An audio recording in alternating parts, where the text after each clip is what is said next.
Boulot les amis, bienvenue dans ce tutoriel où nous allons voir la nouvelle version de VS Code pour le web. Ceux qui ne sont pas au courant, récemment Visual Studio Code a mis sa version pour le web et c'est gratuit et sans installation ou d'exécution entièrement. Donc tout se fait à travers votre navigateur. Donc aujourd'hui vous pouvez vous trouver à un voyage et manipuler votre code en ligne et partager vos fichiers grâce à la version web très léger et très pertinent.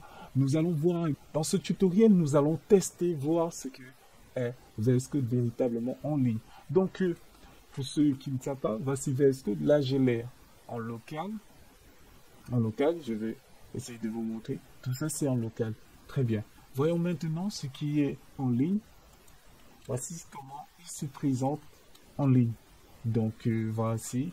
Mais nous, dans ce tutoriel, nous allons voir premièrement comment créer un fichier en ligne, comment travailler avec vos fichiers en desktop, c'est-à-dire dans votre bureau. Et après, nous allons tester nos raccourcis clavier si ils fonctionnent en ligne. Et après, nous allons voir comment ajouter des extensions.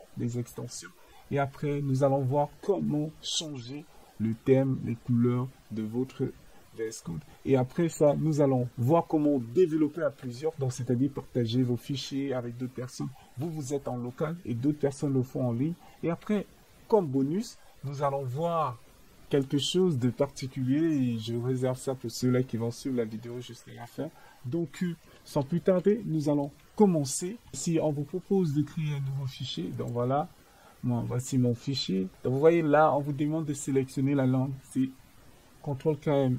Donc moi je vais faire un Markdown, fichier Markdown. Et après ça, qu'est-ce que je vais mettre?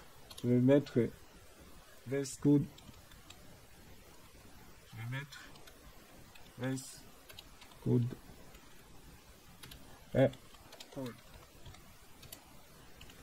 Donc les amis, quand je mets un VS Code écoule, et comme dans ceux qui travaillent avec Visual Studio Code, on peut ouvrir la sidebar pour voir la preview de Markdown. Voilà, ça va arriver. Donc, on a ici la preview. Ici, vous pouvez faire ce que vous voulez. Moi, je sais pas, écrire. Donc, là, vous voyez, là, on n'a pas émettre. Nous pouvons. Donc, voilà, vous pouvez mettre plusieurs choses. Votre gras, prenons un exemple simple. Test. En italique. Voyez là, du coup. Vous avez la preview en italique. H1. On va mettre H1. H1. Paf. H2.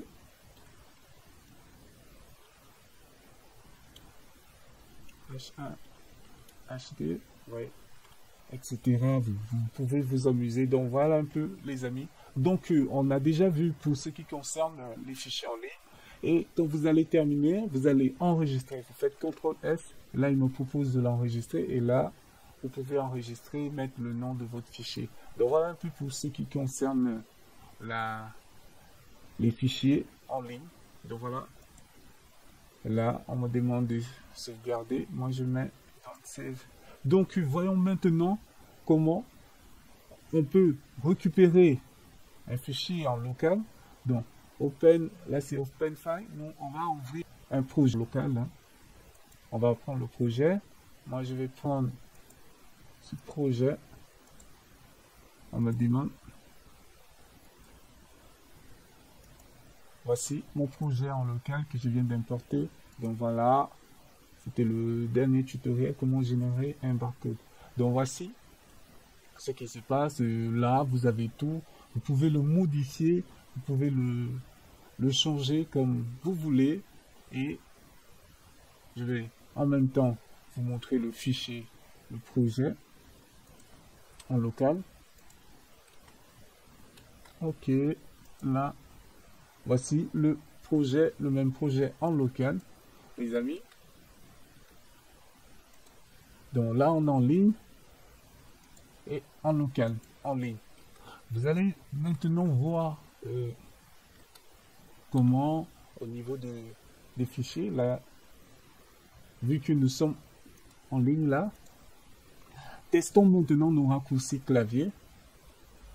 Je vais juste, là, je sélectionne. Donc, là, je fais Shift, Alt. Après, la barre du bas pour dupliquer vers le bas. Vous voyez, les amis. Et ici, il me demande automatiquement si je veux enregistrer pour faire la synchro. Donc, vous voyez, là, les raccourcis clavier passent. Après, vous pouvez faire CTRL SHIFT T, le meilleur raccourci clavier de VS Code. Donc, vous voyez, là, il nous demande des préférences. Là, il nous montre émettre, etc. Si vous voulez ajouter le curseur, le type de curseur, bold. Donc, moi, le type de curseur que vous voulez, voilà. S'il y a plein de choses, vous pouvez faire. Ok. Là, nous allons essayer de changer la couleur du thème. Donc, j'écris thème. Là, on met couleur préfère. Quand je mets couleur préfère, là, il va me proposer les thèmes. Voyez les amis, light, etc. Blue. Enfin, on a tout ce que vous pouvez faire en local, vous pouvez le faire, mais il y a certaines restrictions. Vous allez voir. Voyez là, là. Ok. Donc, vous voyez là. Nous, on a déjà, bon, on va garder GitHub Dark, oui, Beta, Default.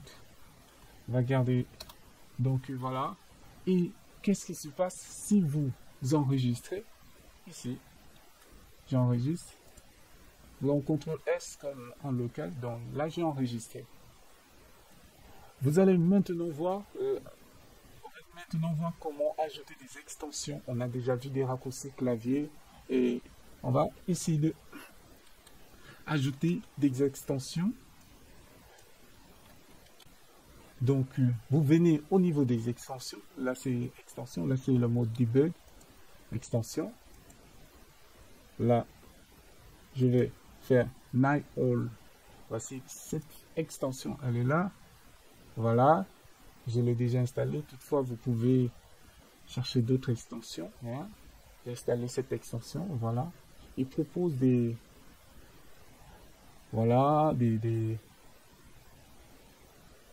Des thèmes, des jolis thèmes. Donc voilà, vous pouvez aussi rendre votre police en Italie grâce. Voici installation de VS Code, use extension et après ce installe. Voilà. Donc voici cette extension que j'ai installée. Toutefois, il y a des extensions qu'il recommande. Et moi aussi, j'ai trouvé ces extensions intéressantes. Telles que Draw.io, pour ceux qui connaissent Draw.io, pour faire voilà.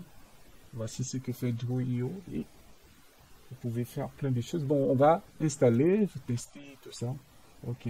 Là, on vient d'installer Draw.io. Et on peut maintenant aussi, nos fichiers sont là. CTRL-SHIFT-O. P tant que moi. Donc Draw.io, change theme, exporter. Voilà, new Draw.io diagramme.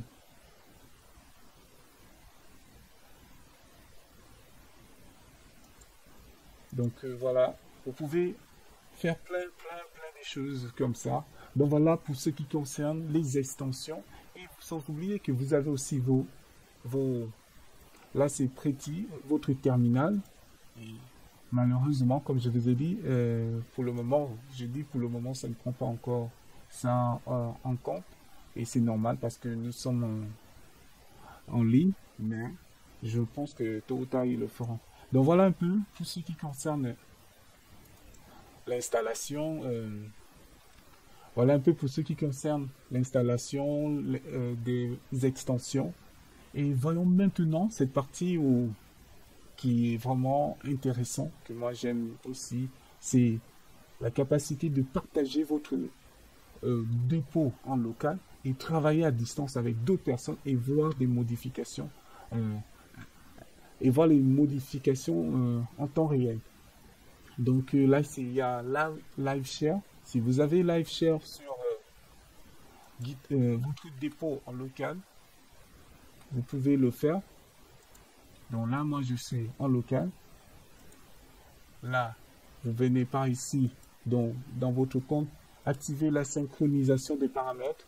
Lorsque vous activez la synchronisation des paramètres, vous allez mettre connecté et activer. Et après, moi, mon compte GitHub, c'est Michel. Et voilà, vous vous connectez avec. Tac, vous êtes connecté, nanani, nanana. Ok, on va fusionner ou remplacer. Moi, je vais directement mettre remplacer. Très bien. Et quoi d'autre? Moi, je vais essayer de mettre ça de côté, que l'on puisse arranger les fenêtres.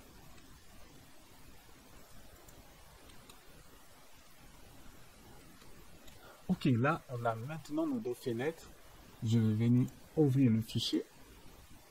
Voici, pour qu'on puisse mieux voir. Vous allez vous rendre compte, là, je suis en ligne et ici, je suis en local.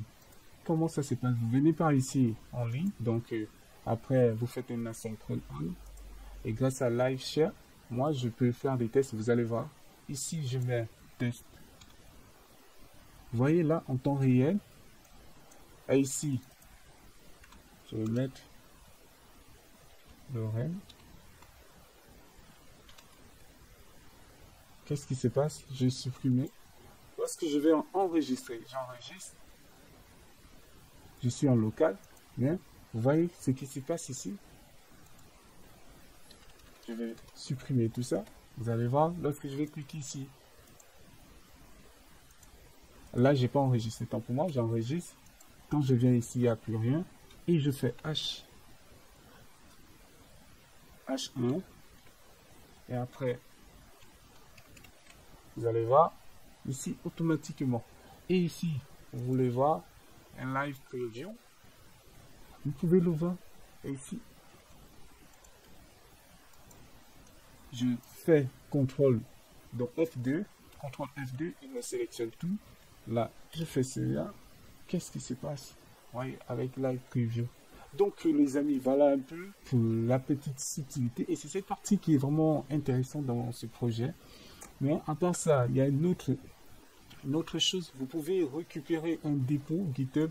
Voyons maintenant comment travailler avec un dépôt, un repository, c'est-à-dire un dépôt que vous avez déposé au niveau de GitHub. Et ça encore, c'est très simple. Donc, vous venez au niveau de Open Repository et après, on vous demande avec GitHub, oui, Repository. Après, il va se connecter avec GitHub, j'accepte. Là, je me connecte avec mon dépôt GitHub. Et voilà, ici, il me présente tous les dépôts que j'ai qui sont sur le nom de Michel. Voilà un peu ce qui se passe. Et là, il est en train d'ouvrir. Et là, voici. Voici, vous avez tout. Là, vu que c'est un dépôt Markdown, vous pouvez faire un preview.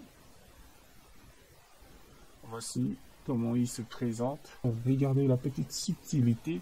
Donc, le nom du dépôt, il est là. GitHub. Et après le nom du dépôt. Nous allons voir simplement comment le faire. Vous venez au niveau de votre compte GitHub. Moi, je vais choisir un dépôt. Par exemple, moi, je vais prendre le dépôt Michel. C'est sur ce dépôt dont je vais travailler. Vous allez venir au niveau de l'URL. C'est l'URL, c'est github.com, le nom de votre dépôt. Moi, qu'est-ce que je vais faire? Je vais enlever, vous enlevez le .com et vous allez mettre VS Code. Donc, VS Code. Après, vous allez, qu'est-ce qui va se passer? Vous voyez, qu'est-ce qui va se passer? Et là, il est en train de récupérer votre dépôt. Après, ici, vous avez la preview. Et c'est vraiment fabuleux, les amis.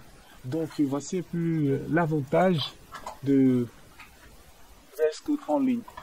Et voilà un peu comment ça se passe. Donc là, vous pouvez modifier votre dépôt sans se prendre la tête en ligne. Donc, voilà, les amis.